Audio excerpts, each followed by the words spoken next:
Mornings with Morgan on Windsor's Country. It's Windsor's Country Mornings, and I love this kind of stuff. Brandon Chasen and Ashley Spurl from the web series Ontario's Most Haunted are on with me now. Good morning, guys. Good morning. Now, does it say, Ashley, on your business card, does it say boo expert? I wish. That would be amazing. You should put something fun on your business cards. Well, I so appreciate you guys coming on the show because you were just in Amherstburg shooting your web series. So, Brandon, first, what is a paranormal investigator? What is it that you do? Yeah, so, the way I kind of see it is you got ghost hunters and then you got paranormal investigators. Ghost hunters, I think, go out to hunt for the ghosts and hunt for the experiences. Us investigators, what we want to do is we want to go into places that are said to be haunted, listen to the claims of those who have been having these experiences, and what we do on the back end, once it hits the time when we begin our quote-unquote investigation, is we want to debunk some of their claims in order to end up validating their claims. So let's say they're hearing knocking or whatnot that shouldn't be happening. What we do is we go in and say, okay, is this something in the walls? Is it the wood settling in the floor? Is it this and that? And we try to recreate it to actually see if what they're saying is real. And also we have equipment that has scientific technologies behind it that proves the existence of the said paranormal scientifically as well. So we come at it from a whole different angle instead of just going in for an experience. We basically try to disprove every single incident we have in order to prove something is paranormal that's going on, whether it be pictures, video, audio, or our own personal experiences. Oh, wow. All right, Ashley, because you've been doing this web series for a little while now, so where would be the most famous haunted place that you've been, would you say? I would say, honestly, the two places we were just at in Amherstburg. The town's become like our second home with how many requests we get to go there. Yes. Now, it was your second time at Park House Museum. You also went to the Gordon House. When you say like requests, is it the town that's getting in touch with you? Is it people that work there? Like a little bit of both. We are on a Amherstburg Facebook group. Brandon will post on there a little often. And he'll get comments back and it'll be, go to this house, come back, you need to go here. But it's also a mix of people who work in their tourism department being like, oh, we have a house that we think is perfect for you guys, so come and investigate. When we were doing Ontario's Most Haunted podcast, I randomly stumbled across the Park House Museum as just a topic to speak about. I think that was the first moment where the ball kind of started rolling, because as soon as the episode aired, we got an email straight from the tourism department in Amherstburg. Wow. About saying they loved the episode. And then I spoke with another person when we went down for our previous investigation at Park House saying, you need to come to Gordon House. There's a lot of stuff goes on here. And like I said, it's just since that point, it was a snowball effect and everybody in Amherstburg really started getting into it. So like Ashley said, it was a mix of the town taking notice as well as the tourism department kind of reaching out to us. Very cool. Now, usually when you do these investigations, Brandon, do you go in knowing a little bit about the location or nothing at all? I would like to kind of go in with knowing about the claims, not so much the history, because my favorite part is going into a place and let's say we'd get a name or something. We hear that name, then we do our research. And then we find out that whatever name that we heard on an audio piece of equipment or whatnot matches up with the historical figure that was in that location. Oh, God. So that it sort of validates our investigation and what we're doing. So I kind of like to go in with just knowing the claims. Now, I know Ashley's a huge history buff. She wants to know everything about everything history related, but that is me personally. I just kind of like going in with knowing the claims, not so much the history, but the history helps. Mm-hmm. Oh, I bet it does. If we know a little bit of it, it enhanced our investigation a little bit. I'm sure. That's just me personally. I'm not entirely sure how Ashley is feeling about that, but well, that's what I wanted to ask you was, Ashley, and same to you, Brandon, is Are you ever afraid? You must not have a fear of really anything if this is what you do for a living. You'd be surprised. I can get, so it depends on the location. Each location is very different. The quote unquote hauntings that go on. If we go to one location, nothing really happens. I'm not going to be afraid. But if we go to a different location and it has a very negative energy, which we have dealt with before, it makes Brandon a little more afraid. And I don't mean to laugh. I would think that you would have to be a teensy tiny bit afraid when you do this. Like, or scared, maybe not afraid, but freaked out, I guess is the better term. Yeah. Yeah, I prefer freaked out, Ashley. Thank you. Not so much scared. But I love that. Okay, so you guys went to Park Museum and the Gordon House in Amherstburg. You obviously can't reveal all of what happened because this will soon be part of an episode on Ontario's Most Haunted. But your post said, this will be one that we won't forget for a while. So generally speaking, what does that mean? What happened is what I want to know. Well, what didn't happen? Oh boy. Yeah, that's a better question. Well, I will say things pretty much started as soon as we ended up walking in there during the day when we were doing walkthrough. At both walkthrough locations? Interviews. Just at Gordon House. Things ended up happening almost immediately as soon as we walked in during the day, and we started talking about the claims. Later on in the evening, in Park House, one of our names was constantly being called out through equipment where you hear it in real time or on a device that was in playback, and they came out crystal clear too. I was very happy with that. Wow. And then once we went into Gordon House, I'm not going to say who, but one of us was getting touched pretty intensely where it was actually leaving marks. Stop. Yeah. Whoa. I am getting chills right now. Whoa. Because I have a prominent ghost storyteller on my show a lot of the times during October Halloween season. Rob Timmick, he's unbelievable. He knows I don't know if you've ever met him. You should definitely get in touch with him because he knows like every story ever told about any haunted location in Windsor and Essex County. So I gotta know, was a soldier involved in any of this? I don't even know if you're allowed to tell me that. You know, we don't even really know, at least maybe. No, actually, I don't think a soldier was related in any way. Okay. If I'm not mistaken, Ashley, So because I'm trying in Gordon House, when we were doing like just our walkthrough and we were getting a tour done. So we were down in the basement. Brandon and our camera person were still filming upstairs doing something. So I was just doing some B-roll shots and doing a small interview with the lady that works there in the basement. And she was telling me that the basement was an add-on to the house. It wasn't original, and that the outside of the house was a King's shipyard kind of thing. So soldiers were known to be passing by in that yard.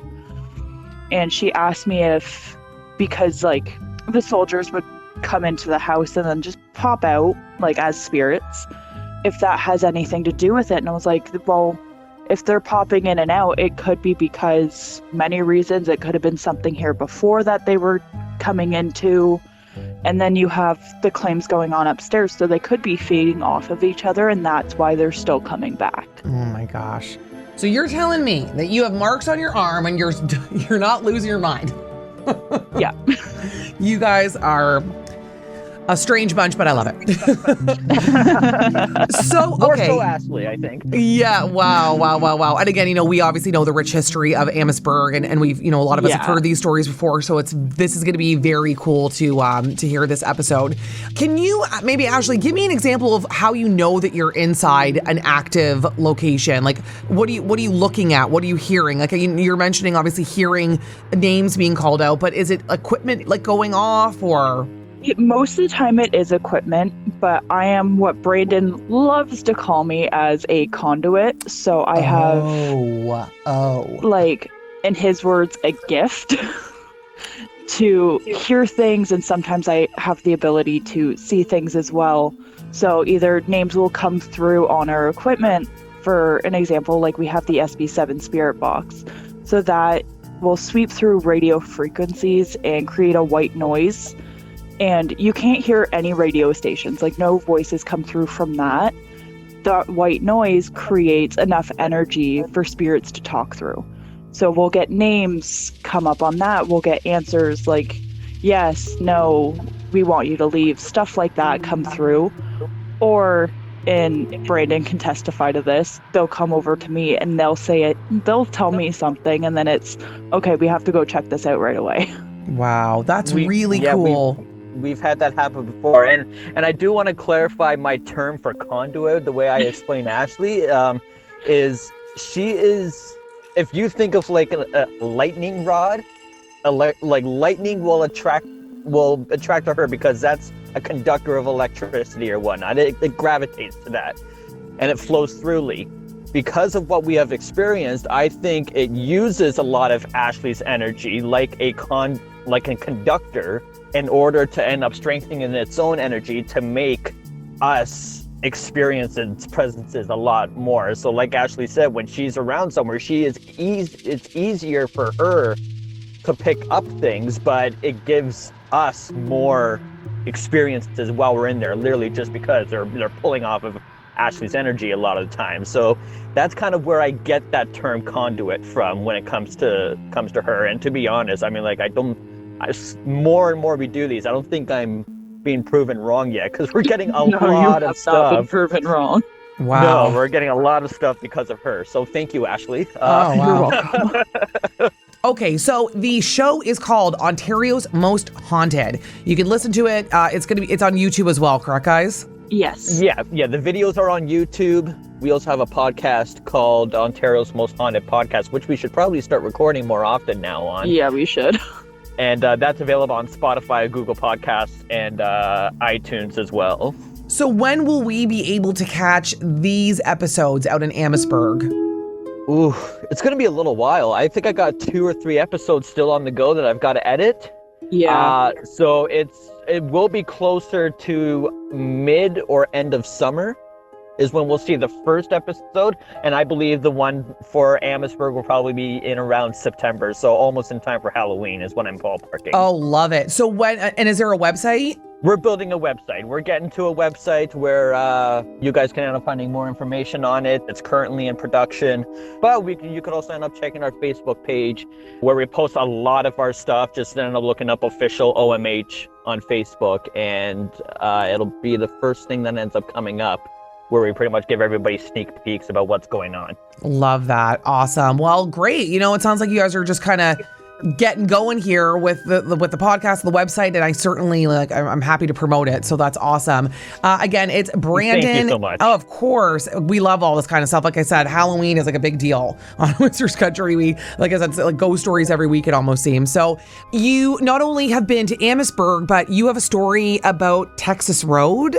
Yeah, we actually had I know you probably are a little short for time here, but we actually went to do a Facebook exclusive video from Texas Road one time about an urban legend in the area, and we got quite the responses on our equipment. Yeah. Whoa. Was it in the graveyard?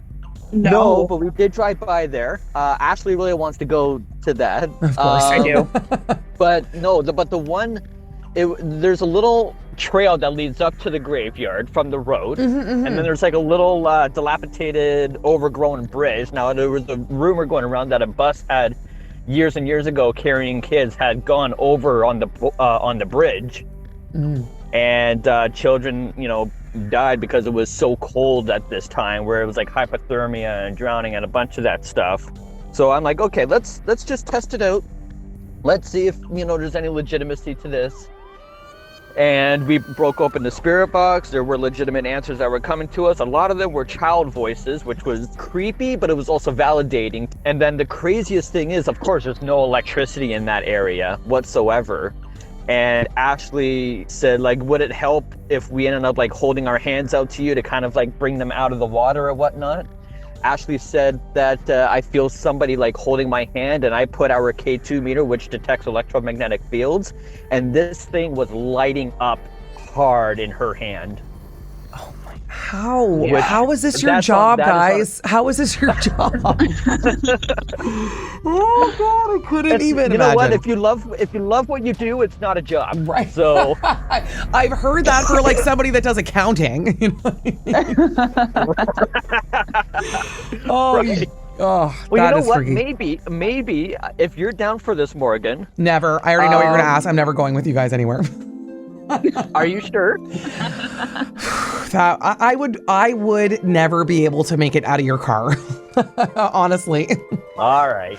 Well- All right. Well, don't hurt to ask. You can always find like a light, breezy place.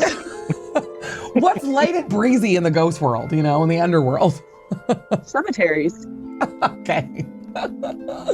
You guys It's a are making starter, it at up. least. Yes, it's a starter. You're right on that. Brandon and Ashley from Ontario's Most Haunted.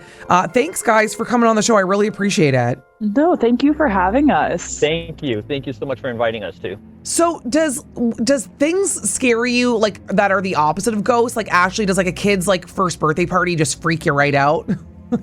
Kind Clowns. of. Yes, I'm terrified of clowns, but I'm also terrified of frogs. Oh, me too. Me too. Ashley, I'm not alone. I'm deathly afraid of frogs. That would be like my fear factor moment. Yeah. We were walking around somewhere in Windsor. I think it was called the Ojibwe, like an Ojibwe conservation area Correct, or something yep. like that in Windsor, or LaSalle, one of the two.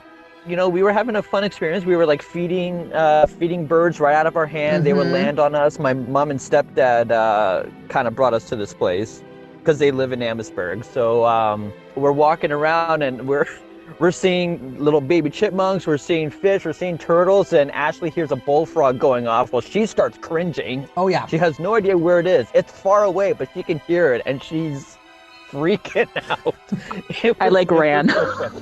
You did. Well, you didn't ran, but you sped walk. Yeah. Well, you know what's freakier than a frog? A ghost frog. Imagine it was a ghost frog. Oh, no, thank you. Yeah. Ashley, you want to feel like something crawling on you. You feel No. the slimy, No, slimy Brandon, shut suction up. on its. Brandon. Yeah. Brandon. Not cool, man. Mornings with Morgan on Windsor's Country.